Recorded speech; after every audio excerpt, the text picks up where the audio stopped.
বানিয়ে দিচ্ছে। সামনের নির্বাচন কিন্তু সহজ হবে না, এ কথাটি মাথায় রাখবেন। আপনি কি করছেন, আমাদের নেতারা কি করছে, আমাদের সাবেক নেতারা কি করেছে, যারা আগামী দিনের চেয়ারম্যান হবেন, মেম্বার হবেন, ভাইস চেয়ারম্যান হবেন, মেয়র হবেন, এমপি স্বপ্ন দেখছেন, সকল কৃতকর্ম কিন্তু একটি অদৃশ্য শক্তি ক্রমে ক্রমে দৃশ্যমান হচ্ছে। তারা কিন্তু সিসি ক্যামেরার ফুটেজে সবকিছু রেখে দিয়েছে। যা কিছু করেছেন অস্বীকার করবেন, বক্তব্য দিবেন, ওই ফুটেজ কিন্তু পরের দিন ফেসবুকে চলে আসবে, লুকানোর কোনো সুযোগ নাই। তাই সকলে সতর্ক থাকবেন, নিজেদের কৃতকর্ম যেন কখনো জনগণের সামনে আপনার সম্পর্কে খারাপ কোনো কিছু না নিয়ে আসে। সেই জন্য আমরা সবাই এই পরিবর্তিত বাংলাদেশ, যে বাংলাদেশে আমার সন্তানেরা, যে বাংলাদেশে আবু সাইদ, যে বাংলাদেশে মুগ্ধ, যে বাংলাদেশে ওয়াসিম, যে বাংলাদেশ ইয়ামিনরা নিজের রক্তকে ঢেলে দিয়েছিল, নিজের বুককে ছিঁড়ে পুলিশের গুলিকে ধারণ করেছিল।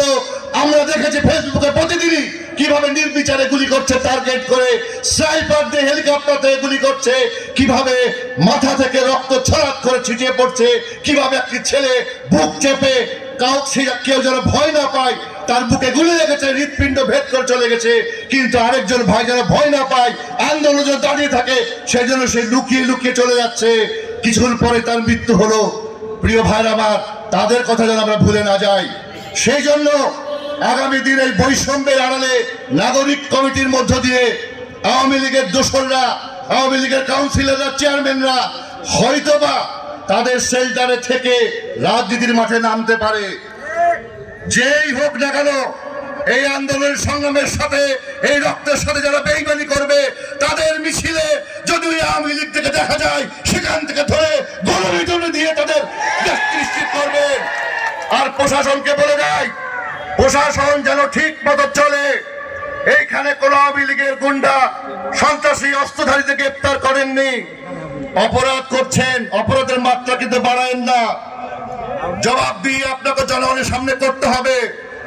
এই অপরাধীদের যদি ধরতে না পারেন, তাহলে আপনাদেরকে 1 মাসের বেশি না 15 দিন সময় দেওয়া হলো।